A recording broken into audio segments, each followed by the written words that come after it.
1년에 3번 하나님 앞에 명절을 지내는 것은 그리스도 안에서 3일 하나님을 충만히 누리는 것을 예표함. 8월 8일 토요일 출애굽기 34장 24절.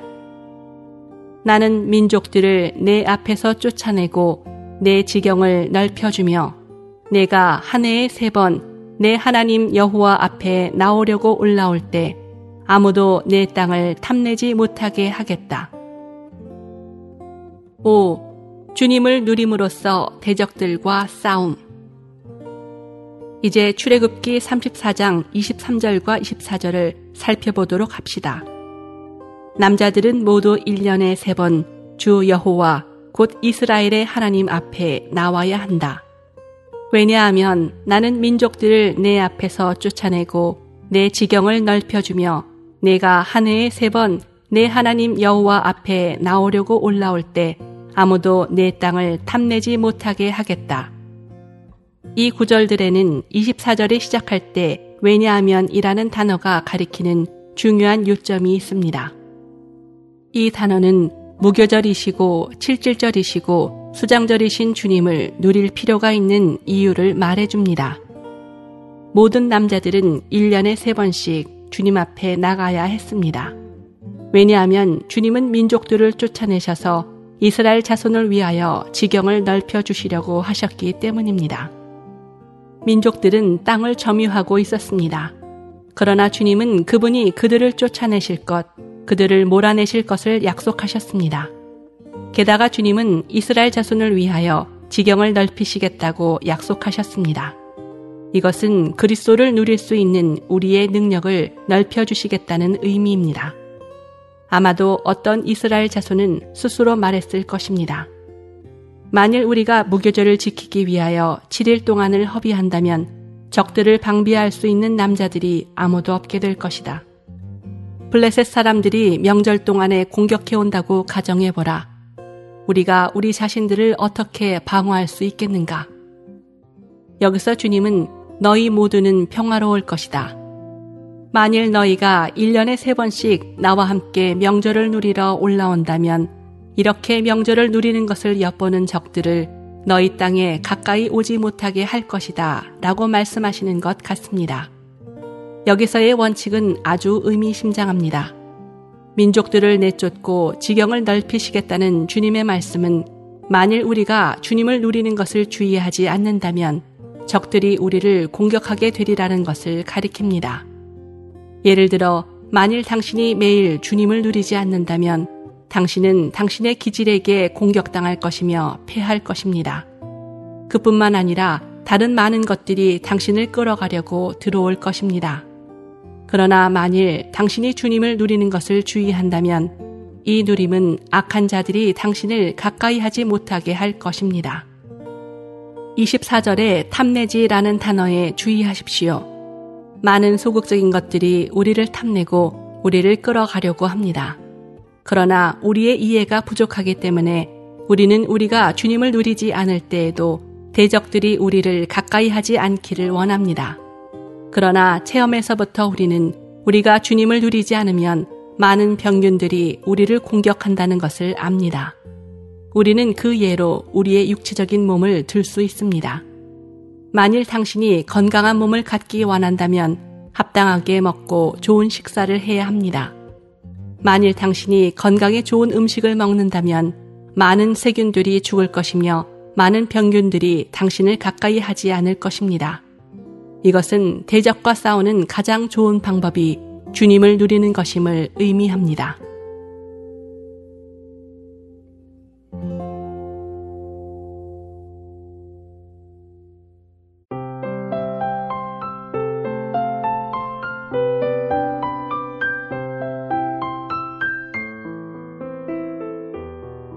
미국 캘리포니아주 산타로 농장의 사금.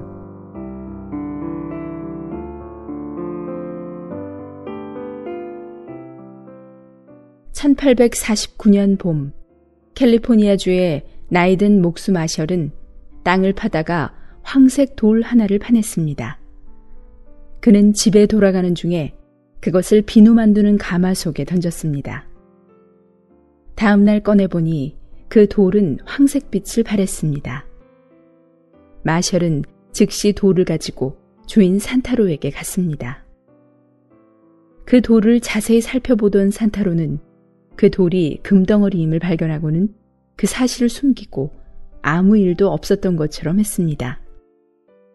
그 돌이 황금이라는 것이 다른 사람에게 알려질까 두려웠기 때문이었습니다. 그는 또 마음속으로 금덩어리가 결코 이것 하나만 있을 리 없다. 내 땅은 아마 금광일지도 몰라. 나는 곧 억만장자가 되겠지? 라고 생각했습니다.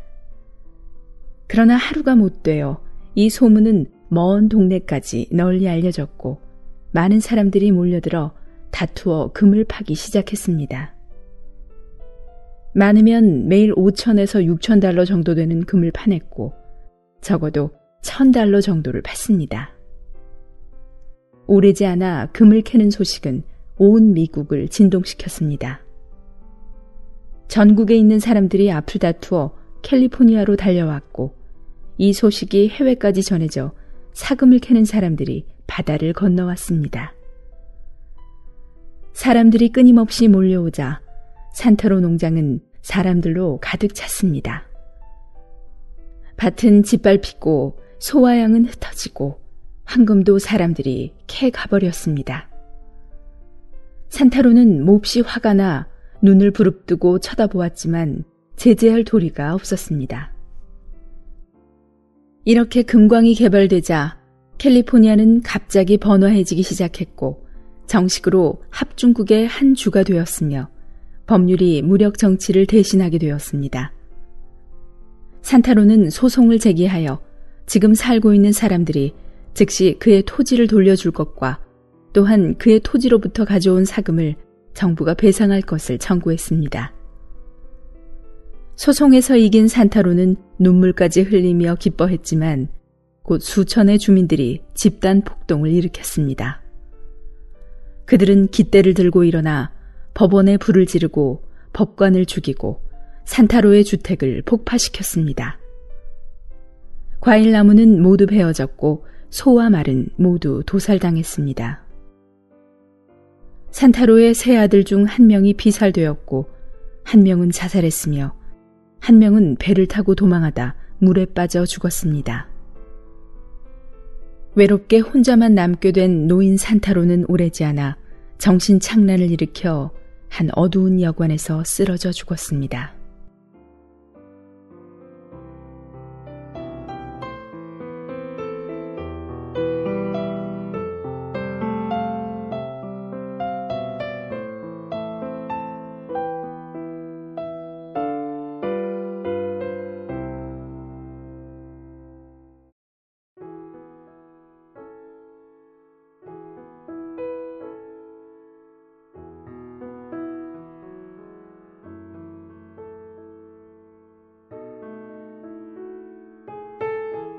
믿는 이들의 생활은 성령으로 충만한 생활입니다.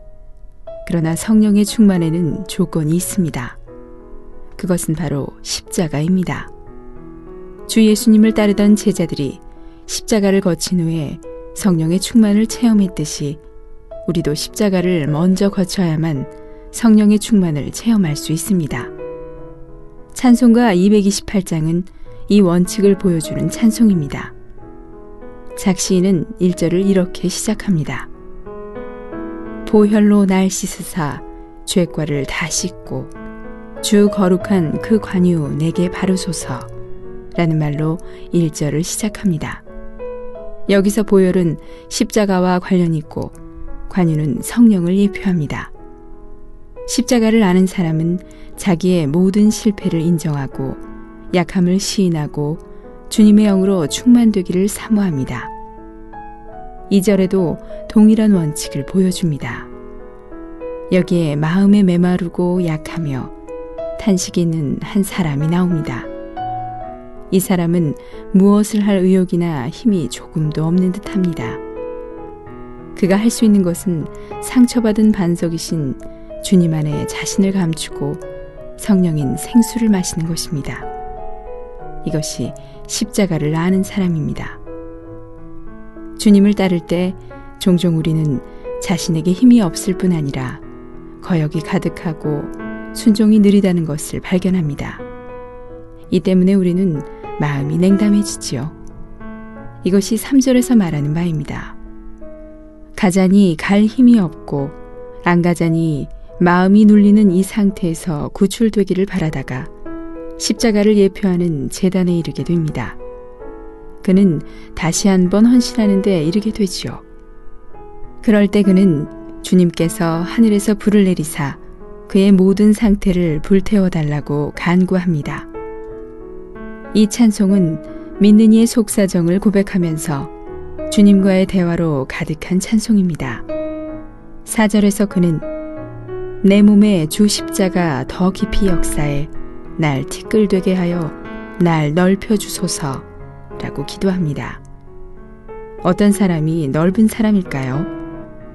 십자가의 역사로 티끌이 되고 성령으로 충만된 사람이 참으로 넓은 사람입니다. 매일 더 성령으로 충만하게 하소서. 주 생수 넘쳐 흘러 온 땅에 흐르게로 4절이 마칩니다.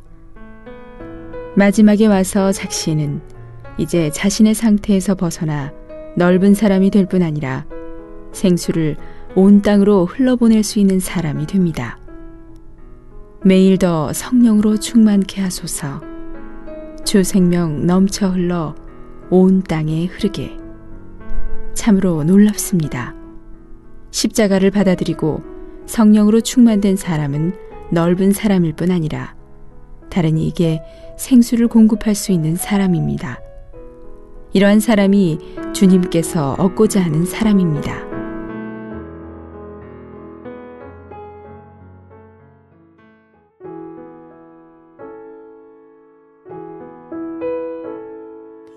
보혈로 날 씻으사 죄과를 다 씻고 주 거룩한 거관유 내게 바르소서.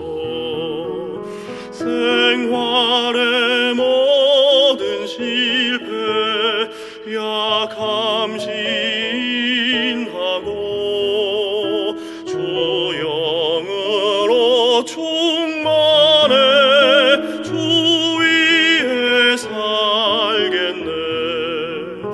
오 주여 내 자신을 구원해 주옵소서.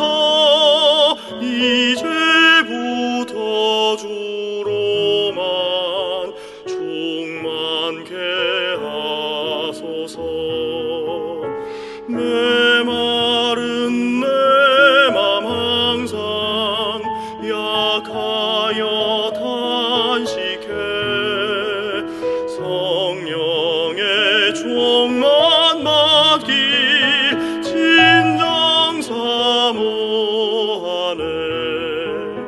주여 날 상처받은 반석에 감추사 생수를 갈망하는 간구 들으소서. 오 주여 내 자신을 구원해 주옵소서. 이제부터 주로만 충만케 하소서.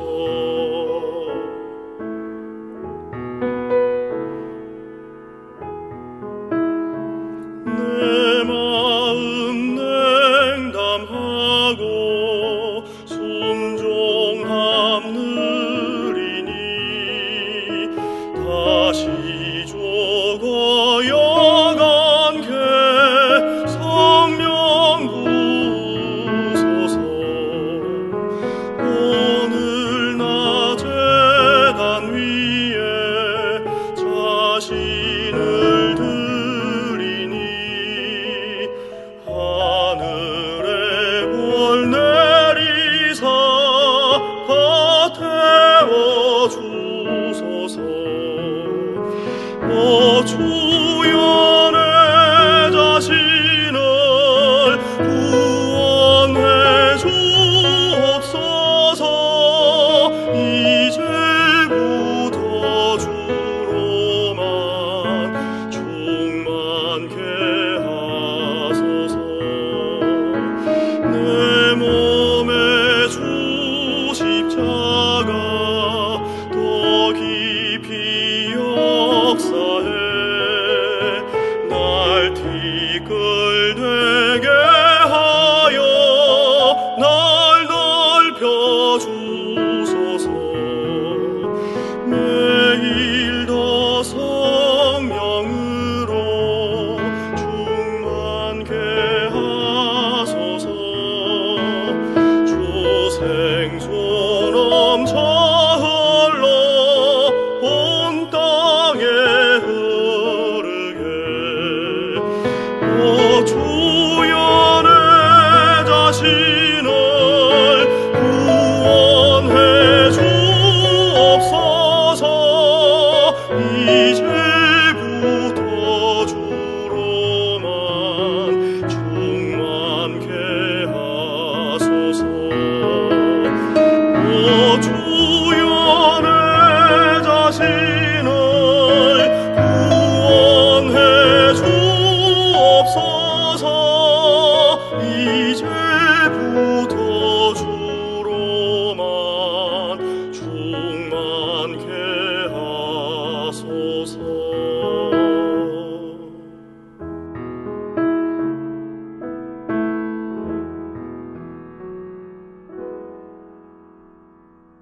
한국 복음서원은 미국 복음주의 출판사 협의회인 ECPA의 정회원이자 투표권 행사 멤버인 LSM에서 출간한 영적 서적들을 번역, 출판하고 있습니다.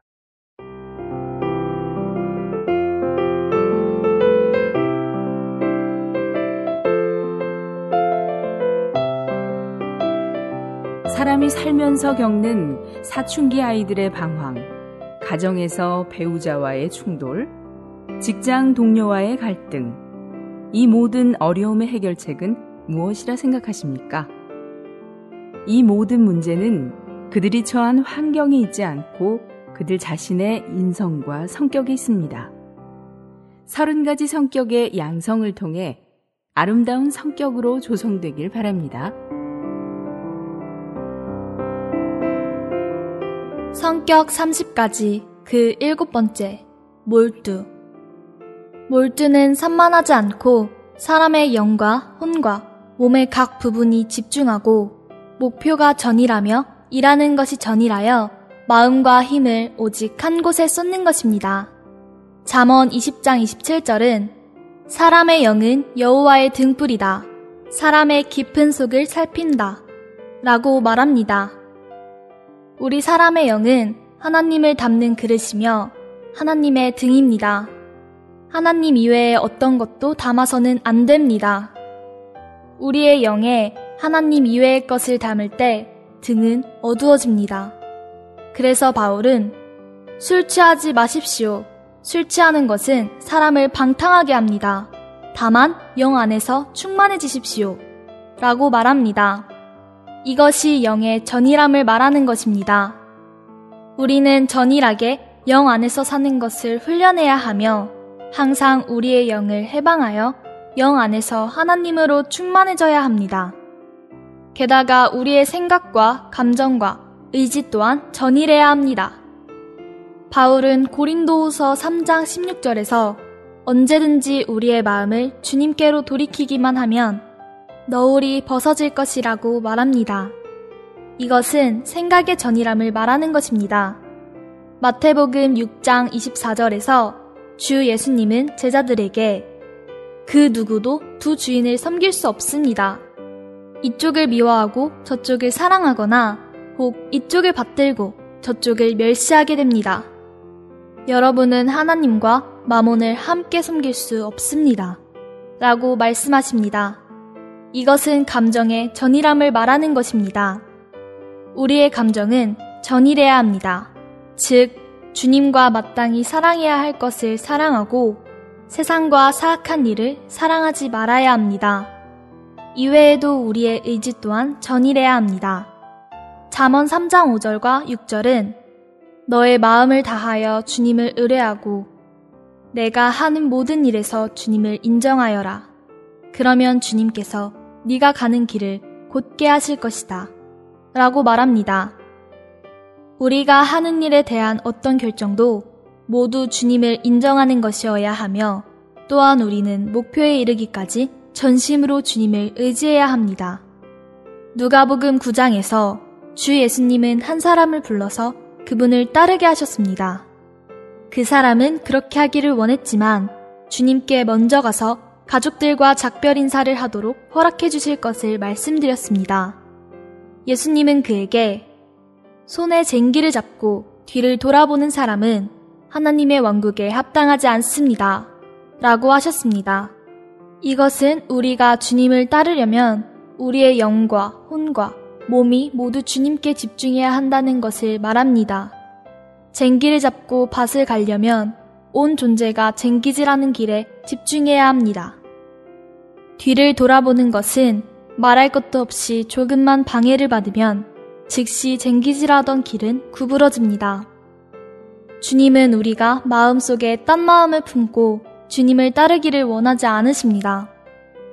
그분은 우리가 절대적으로 완전하게 그분을 따르며 모든 것을 잊어버리고 하나님의 왕국을 위해 힘을 다해 나아가기를 원하십니다. 먼저 하나님의 얼굴을 뱀. 하나님의 종 스펄전은 이른 아침에 주님과 교통하는 것을 매우 중요하게 생각하였습니다. 그는 주님을 뜨겁게 사랑하는 사람은 모두 이른 아침에 주님과 교통하는 것을 매우 중요하게 여깁니다. 그들에게는 하나님의 얼굴을 보지 않고서는 결코 사람의 얼굴을 먼저 보지 않는다는 생활의 규율이 있습니다. 라고 말하였습니다. 이것으로 주님에 대한 스펄전의 사랑은 전이라다는 것을 볼 수 있습니다. 또 어떤 주님의 종은 매일 이른 아침 30분은 개인적으로 주님과 교통하는 시간입니다. 아직 다른 사람의 소리를 듣기 전에 반드시 주님의 음성을 먼저 들어야 합니다. 심지어 내가 사랑하는 아내도 그것을 깨뜨릴 수 없습니다. 물론 나는 먼저 라디오 소리와 신문의 뉴스로 저의 머리를 채우고 난 후에 하나님 앞에 나아갈 수 없습니다. 라고 말하였습니다.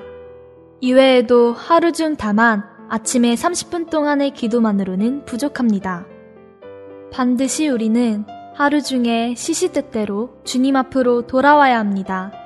그러나 아침에 30분은 하루 가운데 가장 좋은 시간이며 하나님과 가장 전일하게 교통할 수 있는 시간입니다.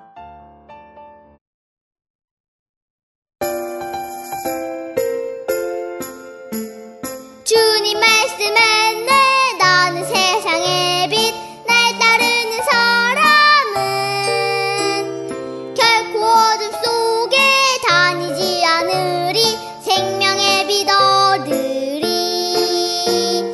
그분 안에 생명이 있었으니 그 생명 사람들 빛이라 그분 안에 생명이 있었으니 그 생명 사람들의 빛이라 주님 말씀에 내 나는 세상의 빛 날 따르는 사람은 결코 어둠 속에 다니지 않으리 생명의 빛 얻으리 한국 복음서원은 미국 복음주의 출판사 협의회인 ECPA의 정회원이자 투표권 행사 멤버인 LSM에서 출간한 영적 서적들을 번역, 출판하고 있습니다.